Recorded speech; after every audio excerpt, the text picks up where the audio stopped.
It's a good time magazine today. You should check it out. Trump's World, it's called. Good one. Well, good evening, everybody. It's Chris here from the Whistle Stop Cafe in Muir, Alberta. I know it's late. I've actually been trying to get on to do a bit of a chat for a little while, but I just keep getting busier and busier. But here I am, 10:04 on a Monday night, which is the perfect time anyway. Wouldn't you agree? I will let you know that in the coming week, I have a couple of guests joining me. I have Corey Morgan from the Western Standard joining me on Wednesday, I believe.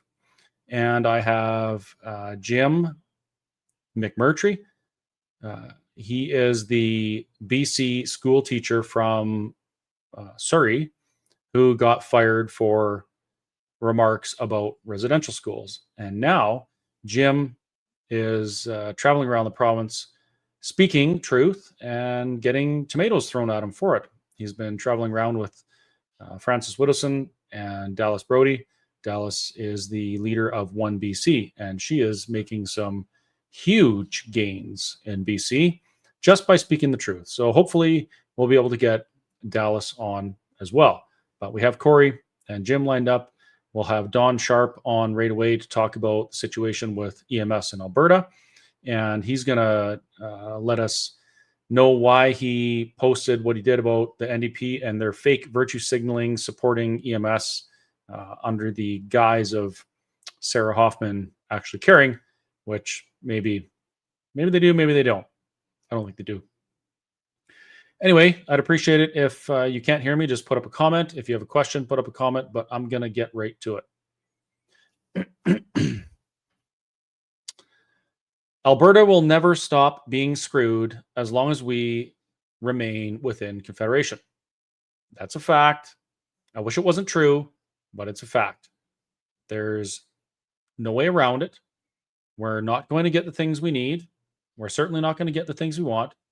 The Constitution will not be opened and amended to fix the inequities between the East and West in this country. If the Constitution is opened, it would probably be even worse for us. We have a prime minister right now who wrote a book called Values, in which he describes a future where the ordinary person has to lose comforts and convenience for sustainability. And we all know what that means. You can't drive your car anymore. You need to live in your little district. You can't travel in the name of climate change. All sorts of crazy things. So, no, I'm sorry. There is no amount of time that our government could possibly give the federal government to fix these things. It's just not going to happen. The only way forward for a truly free and prosperous Alberta is if Alberta is a nation unto itself. Period. There is no other way. I know that, you know that, a lot of Albertans are on the fence about it. In the last few months, many have jumped off the fence onto the side of Alberta sovereignty and Alberta independence, some more so than others. But there are still people out there who are scared to death of an independent Alberta. You know, business people that have maybe made lots of money in the current situation. People who are comfortable. They don't want anything to change because they're fine right now, right? So there are those people out there. A lot of those people are very powerful and influential. And you bet your last dollar after paying for groceries, if you have a dollar left, that they are squeezing and putting as much pressure on our premier and our government as possible. And, you know, when you've got billions of dollars, I guess you can put a lot of pressure on governments because money buys government change. Isn't that right? There's a few people out there who know exactly what I'm talking about. Now, before I get into what I titled this about, and I titled this live Rule 4, let's make sure that workers get their rights. And in the description, I quoted out of a book called Rules for Radicals by Saul D. Alinsky. The quote goes like this: using your opponent's rulebook against them is The quote goes like this. It's about using your opponent's rule book against them. Rule 4, make the enemy live up to their own book of rules. You can kill them with this, for they can no more obey their rules than the Christian church can live up to Christianity. Now, I will take a moment to point out that that statement is a little bit murky in the last part, because the whole purpose of Christianity is that as human beings, we simply can't live up to anything. And if we're going to join our Father in heaven, we need something to advocate for us, to justify us, and wash us so we can be there. That's the purpose of Christianity, and that we are failing sinners, and we can't do it on our own. So it's not like Christians actually have to live up to it. The idea is God knows we can't live up to it, and he sacrificed his own son for us. So there's my little theology for the evening. So on to it. What am I talking about? Rule 4, using our enemy's rule book against them. Right now, the NDP, with their bedmate, the ATA, the Alberta Teachers Association, has been screaming from the rooftops about rights and freedoms. Our government, enacted back to work legislation so that students could get back to school, teachers could get back to work, and parents could get on with their lives. And they had to threaten to use the notwithstanding clause in order to get that done. Now, the reason for this is that a couple of years ago, a union actually challenged back to work legislation in court. I can't remember if it was Supreme Court or Ontario Provincial Court, one of the two, and they won. They said that forcing teachers back to work or unionized employees back to work was unconstitutional because freedom, or the right to strike, is encompassed under the freedom of association, which is a guaranteed freedom under the Charter of Rights and Freedoms. Now, I will point out that these rulings actually happened in cases where the government preemptively enacted back to work legislation. The Ford government did it, and the Saskatchewan government did it as well. The Saskatchewan government ended up using the notwithstanding clause in their case. When the Ford government did it, he wouldn't even entertain the idea of doing anything for the unionized employees. He offered them a pittance of $1 per hour raise, and before they could even strike, he passed legislation to prevent them from striking. So in that case, he did take away their right to strike. In our case here in Alberta, our government allowed the strike to go on for way too long. Our government made some offers to the ATA, pardon me, not our government, TIBA, the Teachers Bargaining Association. They made the offer on behalf of the government, and it was tentatively accepted once in September, and then rejected immediately after because the ATA threw something else in they wanted, which was free vaccines, COVID vaccinations for teachers. Not sure why, not sure why they're interested in harming teachers, but anyway, that's what they wanted. Government gave in, said, okay, we'll give you that. They said, no, we want more. Now we want another $2 billion. And the Alberta government said, well, that's not going to happen. Everything we do, every penny we do right now is coming out is debt. And we're not going to spend another $2 billion to do it. Anyway, my point is, our government went back and forth through TIBA and the ATA, negotiating this stuff for a month. The teachers were on strike. They were allowed to strike. Their right to strike under freedom of association was upheld by the Alberta government. And I can imagine the reason that our government allowed that is because our premier, Danielle Smith, did not want to infringe on people's rights. I asked her once, why don't you just do this specific thing? And I think we were talking about the pension plan. Why don't you just do it? You could legislate it tomorrow, and it would be a benefit to Albertans. They would see it by election time, and they would see that you made the right decision. You know what she said? She said, I will not be a tyrant. I do not want to be a tyrant. I do not want to act like the last government. I'm going to ask the people. And if the people, being you guys, want an Alberta pension plan, then we'll do it. So you guys get the referendum and we'll do a pension plan. But it has to come from you. So I can tell you that she does respect constitutional rights. Now, the NDP have spun this to make it look like our government is the Kenney government, when they literally took away your right to work, to visit your grandmother, to hug your mother, to play with your children outside, to go to a hockey game with your child, to sit in a restaurant, drink coffee. They took away all those rights. And the same people that are screaming from the rooftops about rights and constitution and that right now are the very same ones who chastised, persecuted, and death threatened people like me when I stood up for my rights and your rights during the period of the restrictions, which, by the way, were illegal. Funny how none of those teachers or ATA people talk about that right now, but bygones, right? Anyway, they're talking about rights. And so I put some thought into this, and I thought to myself, why don't we give them exactly what they want? The ATA says they want constitutional rights respected for their teachers. I agree. I absolutely. Oh my goodness. I'm going to make a t-shirt. I'm going to design a new t-shirt in the next couple days. It's going to be for sale. www.whistlestoptruckstop.ca, and it's going to have something to do with these nuts, because these nuts are in the comment section again, and that's one of my favorite sayings. So we're going to get that.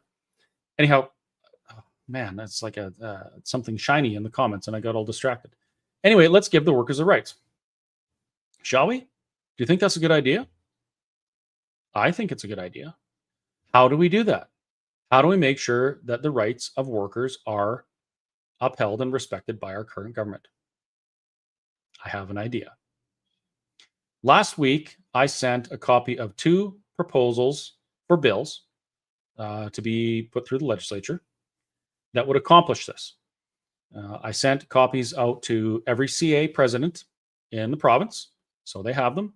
I sent it out to the premier. I sent it out to some of the premier's staff, some ministers, some MLAs that I know as well. They all have this. It's on their desk. It's in their hand. It's in their inbox. Let's give the workers their rights. Check this out. Now, I debated AI about these for over a week. Of course, I use it to help me draft the format of this because I've never written a bill before. But I think it came up pretty well. So let's talk about it. And the bill number really means nothing. I just picked random numbers. So the first one, an act to separate professional regulation from collective bargaining. As you may know, the ATA is the professional regulating body of teachers to protect you from teachers, or children from teachers. And they're also the union that advocates for the teachers. Now, this is not a good thing. So, whereas the people of Alberta recognize the importance of maintaining both effective professional regulation in the public interest and fair collective bargaining for employees in the labor market, and whereas combining these two functions within a single organization creates an inherent conflict of interest between the duty to protect the public and the duty to advocate for members' employment and compensation interests. And whereas it is desirable to ensure that professional regulation is conducted with independence, transparency, and accountability in the public, while collective bargaining remains a right exercised freely through certified trade unions. Therefore, Her Majesty, that's wrong, it's His Majesty, by and with the advice and consent of the Legislative Assembly of Alberta, enacts as follows. And it goes into a bill that would separate professional associations from collective bargaining unions. Very, very important. I'm going to leave it up there. I don't know if you can read that little writing.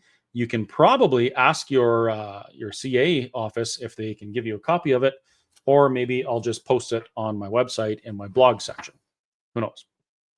So the companion bill to this, making sure workers have their rights. An act to protect workers' freedom of association and choice, as guaranteed in the Canadian Charter of Rights and Freedoms. Whereas the Canadian Charter of Rights and Freedoms guarantees to everyone the fundamental freedoms of thought, belief, opinion, expression, and association. And whereas the right to freely associate includes the right not to be compelled to join or financially support an association, trade union, or collective organization as a condition of employment or professional status. And whereas in Alberta, certain statutes and professional frameworks compel individuals to join and financially contribute to specific unions or associations as a condition of their employment, professional certification, or licensure. And whereas it is desirable to ensure that all workers and professionals in Alberta enjoy genuine freedom of association and can decide for themselves whether to be registered by a union or not. Therefore, her again. Well done, AI. Therefore, His Majesty, by and with the advice of the consent of the Legislative Assembly of Alberta, enacts as follows. And then it goes into the bill, an act to protect workers' freedom of association and choice. So there's a lot of stuff in there. Oh, I forgot to put the other one up. That's the other one. There's a lot of stuff in there. It is important that labor unions can exist and they can bargain for their employees. I mean, it's nobody's arguing that. But what is a problem is when people are compelled to join any particular association. That is unconstitutional. And that's why, in this case, I'm calling on the Alberta government to give workers their rights. I agree with the Alberta Teachers Association, and I agree with the New Democratic Party of Alberta that workers should have their constitutional rights respected. And for far too long in this province, they haven't. Since the ATA was enacted through statute law in, I think it was in the 30s, I can't remember, workers have not had their constitutional rights upheld. They have had their constitutional rights trampled by the ATA for decades. They have been compelled to join an association that they may or may not have wanted to join. They have been compelled to financially support organizations that may or may not be aligned with their values or their politics. And in turn, it's allowed this organization, the ATA, to grow so powerful that they can actually campaign along with political parties to topple the government. And that's what we're seeing right now. So I want to give the ATA exactly what they want. I want the Alberta government to make sure that the constitutional rights, freedom of association, the right to strike are both upheld, and workers have those. Now, we've already seen the province uphold the right to strike. They did, because they allowed teachers to strike for an entire month. And then they had to balance out that right with the rights of children to get an education, with the rights of parents to have their tax dollars spent wisely, and with the rights of teachers to work, life, liberty, those things, right? So why don't we do it? Why don't we do that? There's no reason. Alberta should be leading the charge in this, because our government and our premier, I know this, believe in protecting our rights. Now, that's not to say they're perfect. They sure bungled up our Bill of Rights, didn't they? That's going to get fixed eventually. It's being looked at right now. But in this case, I think our premier would be well served to listen. Listen to what Albertans are saying. Listen to what they're asking. Listen to what conservatives are asking for. Listen to what the NDP is asking for. Listen to what the ATA and teachers are asking for. And we're really all asking for the same thing. We want our constitutional rights upheld. So let's give that. Let's give that to Albertans. We can accomplish that with these two bills. You have to first separate the professional regulatory body from the union, because yes, I do agree that professionals in certain sectors should be part of a regulatory body, so that the regulatory body can protect the public, us, from them. That's their job. As my friend Roger said, the College of Physicians and Surgeons' job is to make sure that if we go in for surgery, our surgeon is, amputating the correct leg, and that they're not pedophiles and things like that. That's their job. The job isn't to politically mobilize or advocate for specific political parties or anything like that. And once that's done, then we should uphold teachers' and workers' rights to join or not join a union. And I do understand that there will still be unions, of course, and they may bargain with the province to get better working conditions, pay, or things like that for their union members. And I don't ever want to see a two-tier or two-class professional kind of structure in Alberta. So what I've suggested is that the union members that are bargaining would get those benefits. But if the non-union members wished to reap the benefits of the collective bargaining, they could pay a fee to the union, a stipend of some sort, to say, hey, thank you for your work. You did some work. We're obviously going to compensate you for it, because it will do, it will be good for us. And then everybody gets what they want. Nobody's being forced to do anything. You can still collect the bargain. You can still have unions, but you have your constitutional rights, which is what the ATA is asking for. So if you agree with me on these two things, write a letter or an email to your MLA. Maybe phone the office. When they hang up, make sure they actually hang up. And tell them that you want this. I want this. I believe in constitutional rights. Always have, always will. And this is the way we get it.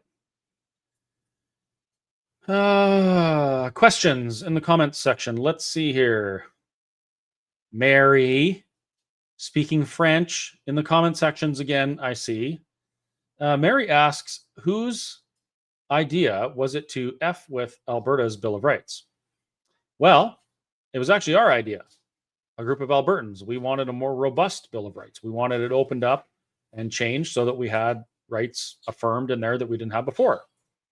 Well, that didn't happen. It got opened up all right, and a couple things were added, and some things were added that we really didn't like, namely the Section 1 type verbiage in there that allows the government to do the same thing they did with the Charter of Rights and Freedoms during the period of the pandemic. So it was Albertans' idea to open it, and the government bungled it up. This was a really contentious spot for a lot of supporters of our government, and it actually lost them some support when they did this. Some of us, me included, we tried screaming from the rooftops and telling everyone in government we knew that this was not a good idea. It wasn't going to go well, and people were going to be pissed.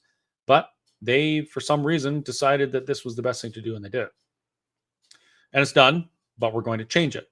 And I said before, that is being looked into. And I bet you we see a change in that within 18 months to 2 years. But thank you for the question. Yes, my friend Todd says, unfortunately, Mr. Gray and the Black Hat Group's draft was not adopted. That was a very robust Alberta Bill of Rights. It would have served the people of Alberta well, very well. It would not have served the government very well, which I'm guessing is why the government didn't adopt it in that form. Anyway, we'll just keep pressing on. We'll work on it again, and we'll get it done right eventually. Probably with an independent nation of Alberta's constitution, written by the people, instructing the government what rights they have, rather than the government telling us what rights we have. I should point that out. There are two very distinctly different types of constitutions. There is a constitution, like what we have, written, drafted by the British Parliament and the elite of the nation, that told the people what rights the government was going to give them. That's what we have here in Canada. Then there's another totally different type of constitution, like what they have in the United States, where a group of people said, listen up, government, we're going to allow you to govern us. We are going to allow you, in some cases, the privilege of infringing on our rights for the greater good of society, but this is the way you may do it, and you're not going to do it any other way. Oh, and by the way, if you try and do it differently, we also want you to know that we have the right to a well-regulated militia, and we will defend ourselves against government. Did you know that? The right to a well-regulated militia specifically states that it's to protect the people from government. Isn't that interesting? So that's the differences. Anyway, back to the question stuff. Alice says, I stand with Danielle Smith for sending teachers back to work. Thank you, Alice. I'm sure the Premier appreciates that. I do, on that note, we elected Danielle Smith and the UCP government to do specific things. A lot of them went in there thinking they could just charge in and change a bunch of things and fix everything right away. And just like almost every other politician, they came back a couple months later and were like, holy crap, this isn't as simple or easy as we thought. And they didn't get as much stuff done as we wanted. And a lot of people just completely abandoned ship. I get it. I've been there. There's been times where I've been totally willing to throw our current government aside and just do something new. But then it occurred to me, when somebody mentioned a bowl of soup with a blueberry in it, what the government is doing right now is a bowl of soup, It's pretty good soup. They've done some good things. Specifically, Danielle, she has stuck her neck out when very few others would have. Actually, she's the only premier in Canada that bothered to stand up for the rights of kids to be protected from ideologues that would see them sterilized and butchered before they're 18. She's the only premier who's done that. And that took some serious intestinal fortitude to do that. No other premier has done that. They've done some good things. They've done some not bad things, but they've dropped the ball in some cases. But overall, I think things are, it's better than it was. Not necessarily in that all the things that we wanted have happened, but they're trying. And I actually said quite a while ago, when it comes to Alberta independence, a government has to try and fail before the masses will understand the necessity of an independent Alberta. And that's what they're doing. They're trying. They're trying to take as much control back to the province as they can. They're exercising whatever levers they have to negotiate with the federal government. Smith had a list of demands that had to be met by Sunday, which they weren't. We received our budget and Alberta was screwed again. They failed. And what does that tell us?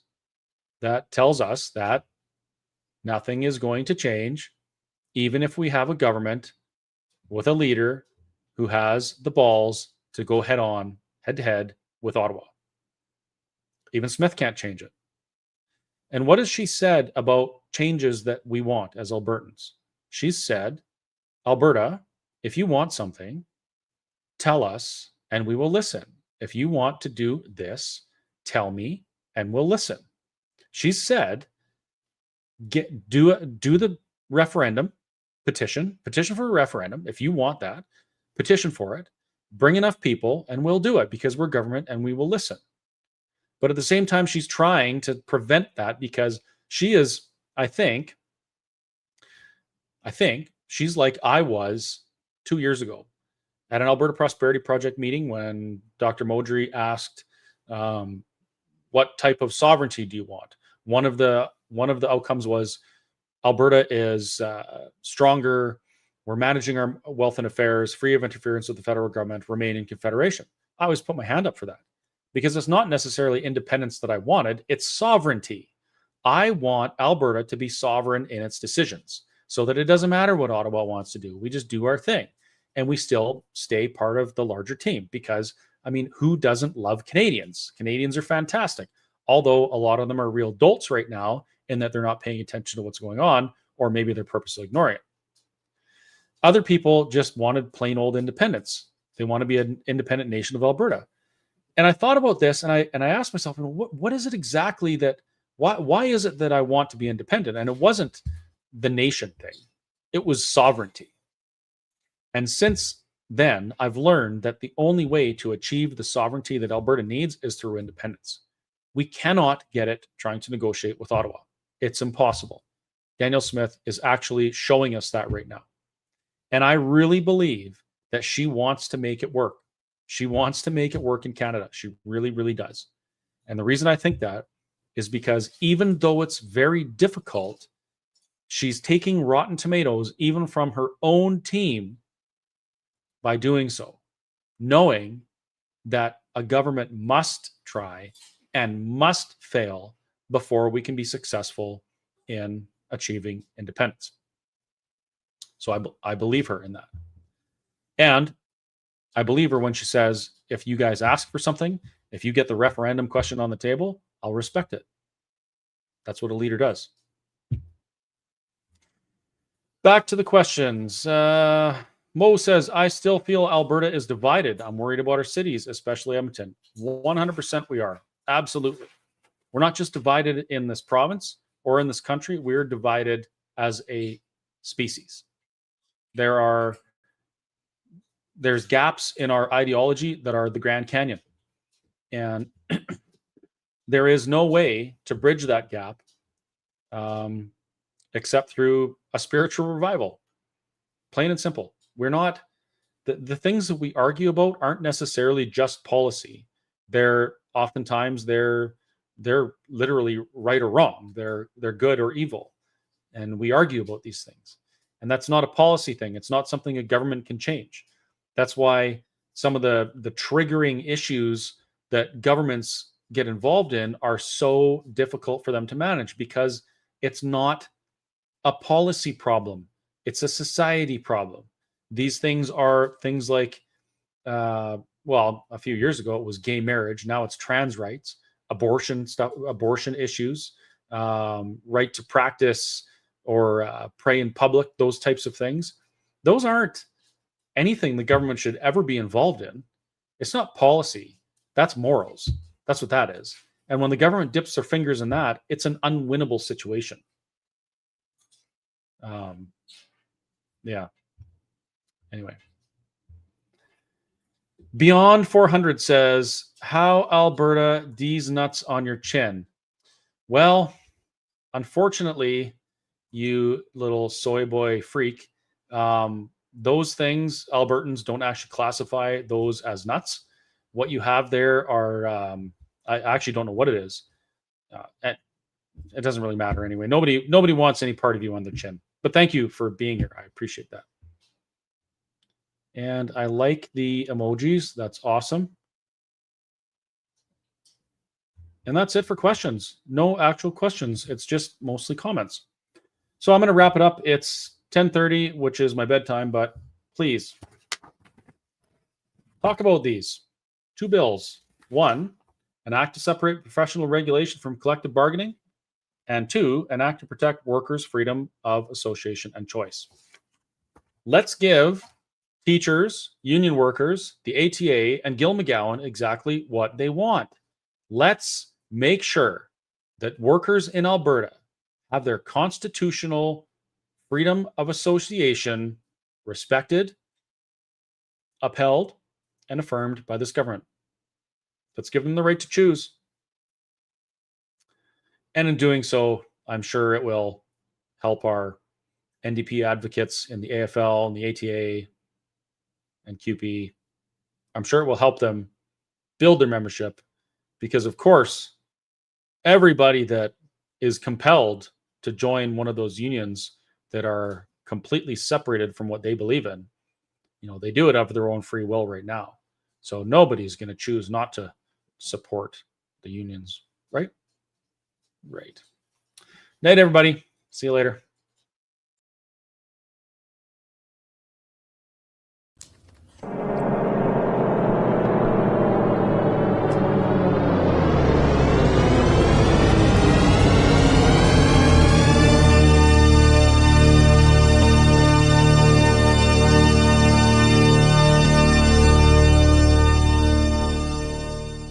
Meow.